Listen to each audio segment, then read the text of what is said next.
Okay, ladies and gentlemen, thank you very much for attending this morning our press conference on education. In our manifesto, education takes an important part because we believe that there is a lot to be done in education. So you'll see that many of the pages of our manifesto, which is already at the printers, are dedicated to the issue of education. And we have called education our top priority.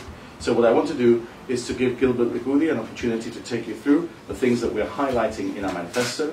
This is the result of work that we've done now for some considerable time, not just in the run-up to this general election, but since I asked Mr. Liguli to become Shadow Minister for Education, working with the trade unions in respect of this particular area, the GTA, NASU, WT, to understand from the inside out what the problems are, working also with retired teachers and working also with parents and pupils so that we have all aspects of the issues in education clearly understood before we set down to write policy. So I will now hand over to Mr. Liguli.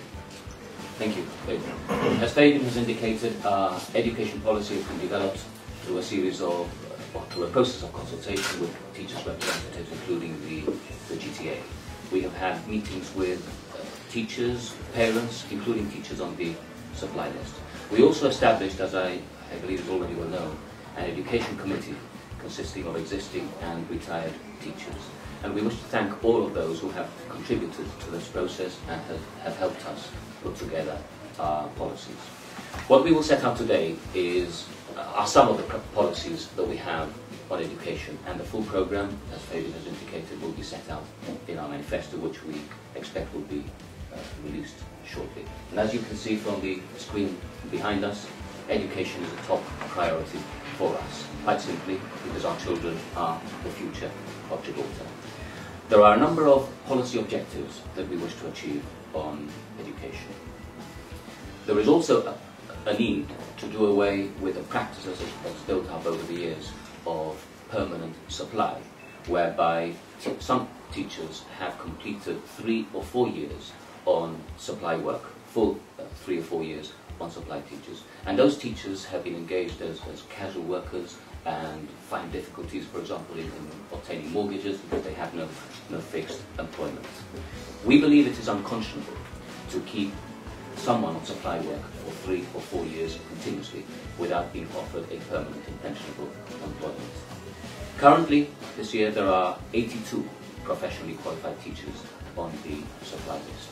And we believe that this is a valuable resource which can and should be better utilised for the benefit of our children. It has become clear to us in establishing our policy objectives that there is a need to expand the complement of teachers, which is currently 333. We're therefore committing ourselves to increasing the permanent complement of teachers from 333 to 380 teachers. That is an increase of 47 teachers. All of these teachers will be engaged from the supply list and will be in post by September 2012. And it is also clear to us from our discussions and information that we have obtained that the Department of Education itself recognises that the complement of 333 has been insufficient to meet the needs of our children.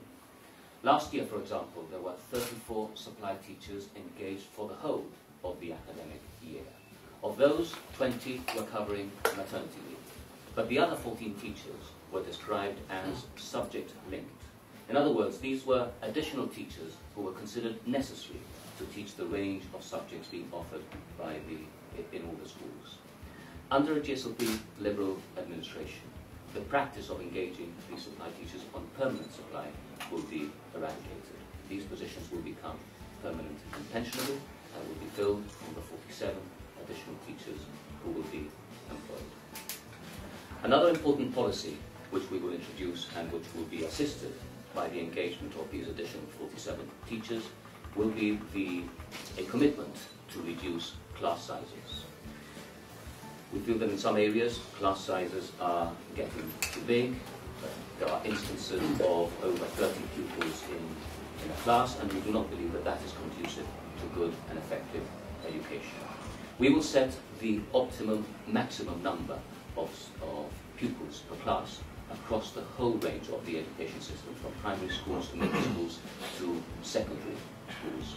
We have specific numbers in mind, but these numbers are not set in stone. I can give you the numbers that we have in our own mind. For first schools, 20 pupils per class, middle schools, 25, so secondary, years 8 and 9, 25, and years 10 to 13, 20.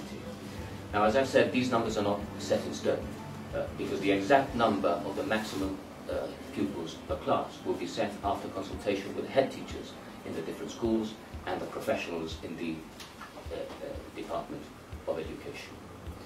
Implementation of this policy will require that some classes will be split. In some cases where a class is not too big, for example, in a science practical class, it may not be necessary to actually split the class. We can simply bring in an additional teacher to assist in the practical elements, the students will require more personal attention. All of this will come from the pool of the 47 new teachers that will be engaged. We also want to talk today about the special educational needs and the policy of inclusion, whereby children with disabilities are included in mainstream education. We have made it clear that we agree with the policy of inclusion. However, for this to work effectively, adequate resources, both in terms of teachers and classroom aides, must be made available. So with regard to inclusion and other children with special educational needs, we will ask each school to identify the support that is necessary for these children. And where additional teachers are identified, these will also be part of the 47 new posts which will be created. It is important to stress that it is the professionals working in the schools and in the Department of Education who will make the actual decisions as to how these teachers will be allocated. That will be a management issue rather than a matter of policy.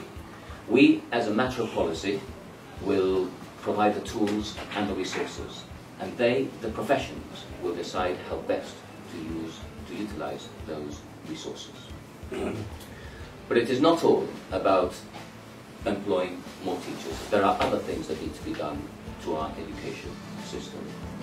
There is a need to properly maintain schools, and therefore we will create a dedicated team of maintenance staff for all schools. And in addition, head teachers will have control of a dedicated budget which they can use for small-scale maintenance or minor works which may be required for their school. And we will also establish a permanent program for refurbishment of our schools. With regard to secretarial and administrative support for schools, most schools have only a part-time secretary. We will ensure that all schools have secretarial support available throughout the day. That does not mean that anyone that currently enjoys part-time status will have their conditions changed. All conditions of service will be respected, and secretarial staff enjoying part-time status will have that respected, and additional administrative cover will be provided using further resources. In addition, there are professionally qualified teachers, both in the Department of Education and in schools, who often carry out administrative tasks and clerical work, which we believe it is not necessary for a teacher to do. And therefore, clerical support, additional to that existing at present, will be provided to the Education Department, so that this can be deployed by the department, in the department or in schools, to free up qualified teachers who will be able to concentrate on the educational needs of our children. Our policies on these areas will create an expanded and, we believe, highly motivated professional body of children, and this, of teachers, and this can only be good for our children and their future. But we must not forget, as we have said in the past, those children who are not academic. And therefore, as part of the future job strategy, we will establish a program of apprenticeships and training for vocational training leading to employment and not to the dole queue. How will we do that? Well, we will identify the vocational skills required in our economy in the short, medium and long term, so that those enrolled can be trained for the technical jobs that will become available. And in that way, by working in partnership with the private sector as well, we will be able to guarantee a job to those trainees on completion of their training. As we have said, these are just some of the policies, the new policies that we will be introducing on education. The full policies will be set out in our manifesto. To end, let me just say that we recognise that Gibraltar already enjoys a high standard of education, but we believe it can even be better, and our programme is designed to achieve precisely that. Thank you. If there are any questions, we'll be happy to take them. But it's time for change, time for change. It's time for some